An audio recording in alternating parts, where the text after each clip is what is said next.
parents have some concerns of some stuff they may have found in your room?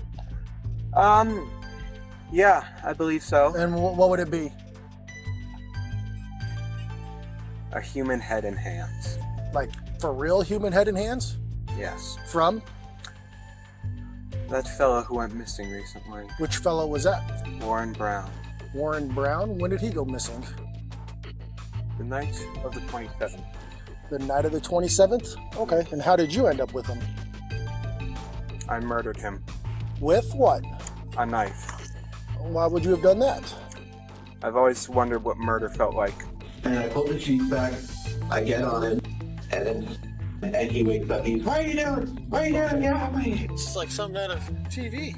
There's an arm, there's another arm. And so I'm there in a car quickly being flooded with water. This is what I'm going to remember for dying of hypothermia and a botched attempt at hiding a body. And I'm just like... On February 27, 2021, under the cold darkness of a full moon in Grand Junction, Colorado, a 19-year-old named Brian Cohee Jr. would commit one of the most disturbing murders in the city's history. What started as another night drive would end with the brutal killing and dismemberment of 69-year-old Warren Barnes, a beloved homeless man known throughout downtown as the Reading Man. In the Brian Cohee murder trial, an interesting day at the courthouse today for the trial of Brian Cohee, the Mesa County resident who must prove he was insane when he decapitated and dismembered 69-year-old Warren Barnes back in 2021. Warren Barnes was no ordinary homeless man. Every morning at 5:30 a.m., he could be found sitting in his chair outside Monique's bridal shop on Main Street, lost in the pages of a paperback book. The local merchants had nicknamed him the Reading Man because of his voracious appetite for literature. Store owners would regularly offer him books, food, and drinks. Barnes worked for a temp agency and had never missed a single day of work in 4 years. He was described as gentle, quiet, and intelligent. One gas station worker testified that she felt safer having Barnes around during her early morning shifts. He would get his coffee, use the restroom, grab a donut, and sometimes help store owners with odd jobs. To those who knew him, Warren Barnes was a family member. So, because I mean, Murray going to jail for the 15 years probably. I have no idea. Because We're at the beginning. it's murder. I mean, I'm going to jail for 20 probably, but so I figure, why fight it? Okay. So what's important to me is to learn as much about you and what you did and as I can. Well, As many details as you can give me, the better. Brian Cohee Jr., born January 10, 2002, was a deeply troubled young man. Diagnosed with ADHD at age 5 and autism in 2019, Cohee had been struggling with mental health issues for years, but more disturbing were his violent fantasies that began at age 15. According to his mother, Cohee developed an obsession with murder and serial killers. He would spend hours researching infamous killers like Jeffrey Dahmer online, studying their methods. This morbid fascination earned him the nickname Dahmer at his high school. In 2018, he killed a cat and kept its severed head in his house for 3 days. Okay, this is like something out of TV. Ms. Jonas, address emergency. Hi, there is an emergency. I found something in my son's closet wrapped in a plastic bag. Okay, what was it? and I was driving along, and I see a shape here on the railway track. So I'm like, oh, interesting. That's a homeless person. So I grab my knife. I put on 3 layers of gloves. You'd have to get in the friggin' water. Yeah. And you last saw him on Saturday. Yep.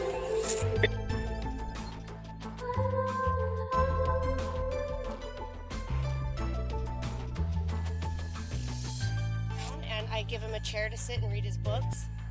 By age 18, Cohee was fixated on actually committing murder. He would drive around at night wearing a blue jumpsuit reminiscent of Michael Myers, surveilling homeless encampments.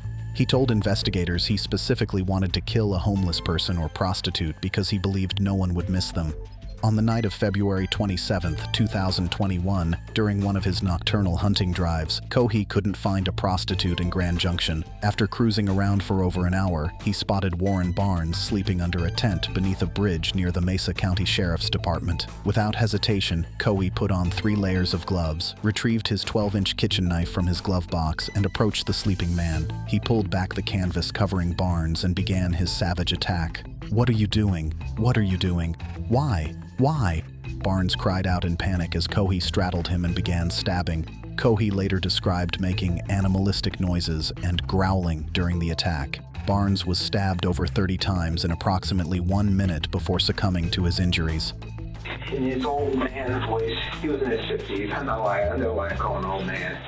He was saying, "What are you doing? What are you doing? Why? Ah!" And I just kept on stabbing his neck. Is it okay if I do a demonstration? Oh, yeah. This is him. I was straddled on top of him like this. Okay. And he couldn't fight back. It was actually surprisingly easy. I was barely breaking a sweat. I thought, oh, this guy, he's going to be tough. But no, it was actually surprisingly easy. And during the time, I was growling and making the animalistic noises. Why were you doing that? I suppose it was a frenzy. I was so excited, so rushed up on adrenaline every day. And I paused and he said, "Why are you doing this?" And I said, "I've been wanting to do this for a long time." After killing Barnes, Cohee took photographs of the corpse before immediately deleting them, recognizing they could be evidence. He then began the horrific process of dismemberment. Using his knife, he severed Barnes's head and hands, placing them in plastic bags. Cohee drove home with his grisly trophies and hid them in his bedroom closet. He cleaned the blood from his knife and car, then attempted to sleep. But paranoia set in. Worried about leaving fingerprints, he returned to the crime scene in different clothes, collected the rest of Barnes' body, and put it in his car trunk.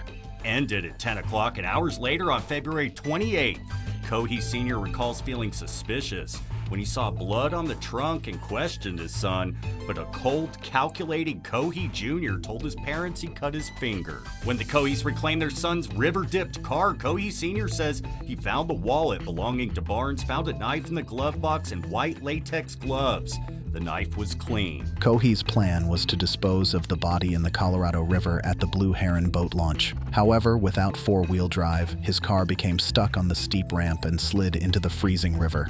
In the middle of February, Cohee found himself in the water, panicking about hypothermia. He managed to climb out and immediately called his parents, claiming he had simply driven to the river to think and accidentally got stuck. When police and a tow truck arrived, they noticed blood on the rear bumper and bloody gloves on the passenger seat, but Cohee explained it away. For 3 days, Cohee kept Barnes's head and hands in his closet while the body remained missing. Barnes's employers and friends quickly noticed his absence, the first time he'd missed work in 4 years. Missing person reports were filed, and the community began searching for their beloved reading man. What is Jonah's address emergency? Hi, there is an emergency. I found something in my son's closet wrapped in a plastic bag. Okay, what was it? I think it's a human head. It's a what? I think it's a human head. Why do you think it's that? Because it looks like it's all an ear.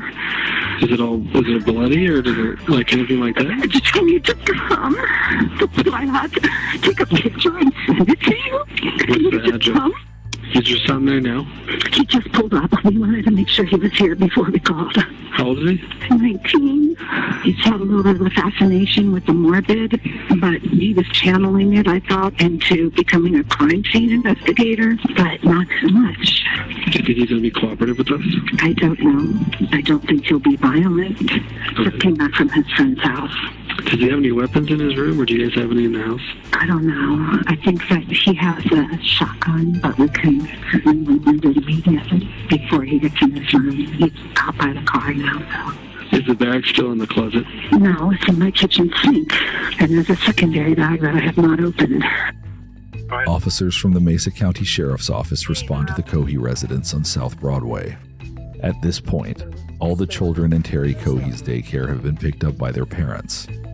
Outside the home, at the end of their gravel driveway, Brian Sr., Terry, Brian Jr. and Brian's brother Andy await police. Okay, so parents have some concerns of some stuff they may have found in your room?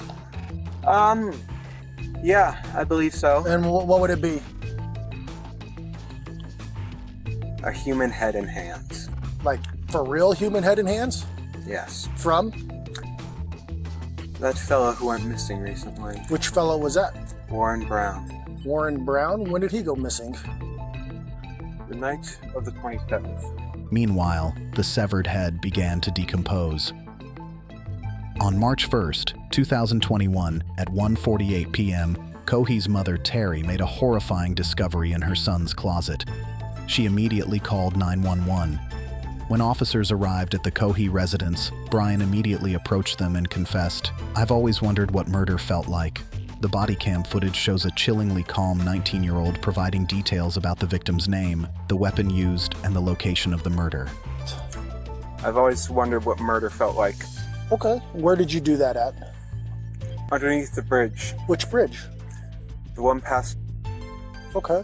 near the weird intersection. Okay. Do you have anything on you that's gonna cut, poke, hurt, stick me anything without reaching for nothing? Don't reach for nothing.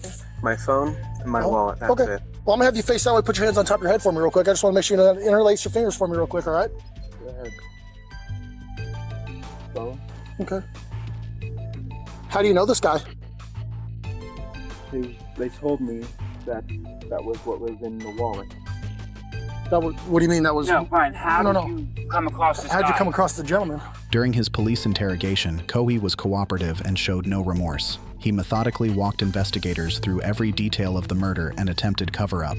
When asked how he felt about the killing, Cohee expressed disappointment, saying he thought it would be the best feeling in the world but didn't feel much of anything. This lack of satisfaction revealed the profound extent of his psychopathy. His disappointment stemmed not from taking a life but from his unmet expectations about the experience of murder. Cohee's trial began on January 17, 2023. He was charged with first-degree murder, tampering with a deceased human body, and tampering with evidence. His defense team pleaded not guilty by reason of insanity, arguing that his diagnosed mental health conditions, major depressive disorder, ADHD, and autism, combined with environmental stressors, caused him to become temporarily insane. The prosecution countered that Cohee had admitted to planning the murder for months, specifically targeting a homeless person. His attempts to dispose of evidence and cover up the crime demonstrated that he understood the consequences of his actions and could distinguish right from wrong. 2 state psychologists concluded Cohee was not insane at the time of the murder. A defense psychologist disagreed, claiming Cohee experienced a psychotic episode triggered by seeing Barnes. After a 12-day trial and 2 days of deliberation, the jury found Brian Cohee Jr. guilty on all charges. Throughout the trial, he displayed a disturbing lack of remorse, often smiling and laughing while watching his mother cry. At sentencing, over a dozen of Barnes's family and friends spoke about the impact of his loss. His sister Geraldine, who had spoken to Warren just 1 day before his murder on her birthday, described her deep sense of loss knowing she would never receive another call from her brother. Judge Richard Gurley, with 37 years in the justice system, called it one of the most horrific cases he'd ever encountered. Cohee was sentenced to life in prison without the possibility of parole, plus 13.5 years for the evidence tampering charges. As of 2025, Brian Cohee Jr. is incarcerated at the Buena Vista Correctional Facility in Colorado, where he will spend the rest of his natural life. Warren Barnes is remembered not at the site of his murder, but at a memorial statue installed outside Monique's bridal shop, a replica of the chair where he spent countless hours reading. The community chose to honor the reading man, where he was known and loved, ensuring his gentle spirit lives on. This case serves as a chilling reminder that evil can lurk behind the most ordinary facades and that every life, regardless of housing status, has immeasurable value. If you found this case as disturbing and compelling as we did, please like this video and subscribe for more true crime content. Your support helps us continue bringing you the most detailed coverage of cases that matter.